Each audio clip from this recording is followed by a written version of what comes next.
ఈరోజు మన కొత్త చెరువు గ్రామంలోను మరియు చుట్టుపక్కల గ్రామాలకు సంబంధించి రేపు వినాయక చవితి సందర్భంగా ప్రజలందరూ కూడా వినాయక చవితి శుభాకాంక్షలు తెలియజేసుకుంటూ ఒక పీస్ కమిటీ మీటింగ్ అయితే ఏర్పాటు చేసుకోవడం జరిగింది.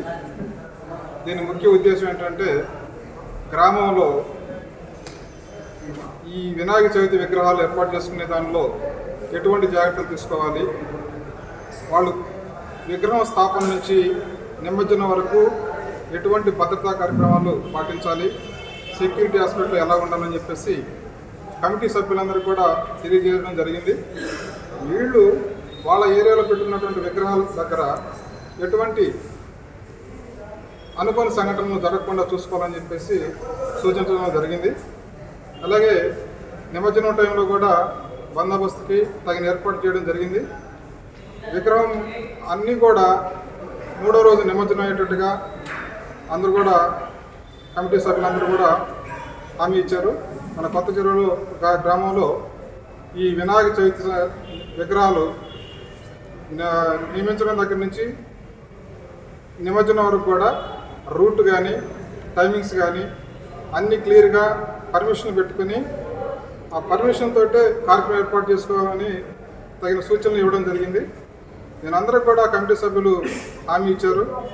ఈ కార్యక్రమం కొత్త చెరువు పరిసర గ్రామాల్లో కూడా ఈ పండగ వాతావరణం సరిగ్గా జరగాలనే ఉద్దేశంతో ఇక్కడ స్థానిక సర్కిల్ ఇన్స్పెక్టర్ గారు, ఎంఆర్ఓ గారు, ఎంపీడీ ఆఫీసర్ నుంచి అందరూ స్టేక్ హోల్డర్స్ కలిపి ఈ కార్యక్రమం ఏర్పాటు చేసుకోవడం జరిగింది.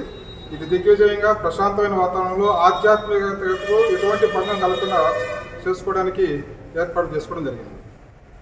అదేవిధంగా ఎవ్వరూ కూడా మండపాల దగ్గర గొడవ పెట్టుకోకండి, గొడవలు జరగకూడదు.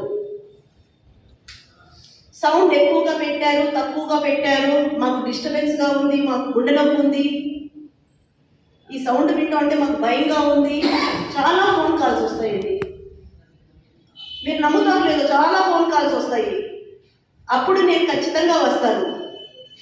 ఉదయం పూట కంటే నైట్ టైం సౌండ్ కొంచెం చిన్న సౌండ్ కూడా చాలా పెద్దగా వినిపించడం జరుగుతుంది. కాబట్టి దయచేసి మీరు మీ మండపం వరకు పాటలు పెట్టుకోండి, మీ మండపంలో పాటలు వినండి. మీ మండపం వరకు ఎక్కడి వరకు అయితే ఉందో అంతవరకు వాల్యూమ్ చాలు. అధికమైన పిల్లలు, అందులోనూ మన భారతదేశం సర్వమత సమ్మేళనం, అందులోనూ మన భారతదేశం సర్వమత సమ్మేళనం. కొత్త చెరువులో కూడా సర్వమతాలు ఉన్నాయి. మనం వేరే వాళ్ళని గౌరవించాలి. మరి గౌరవించాలి అన్నప్పుడు మనం కూడా కొన్ని రూల్స్ అండ్ రెగ్యులేషన్స్ని పెట్టుకుందాం. మనకు ఒకరు చెప్పే పని లేకుండా మనకు మనమే కొన్ని నియమాలు పెట్టుకున్నట్లయితే ఎటువంటి ఇబ్బంది ఉండదు.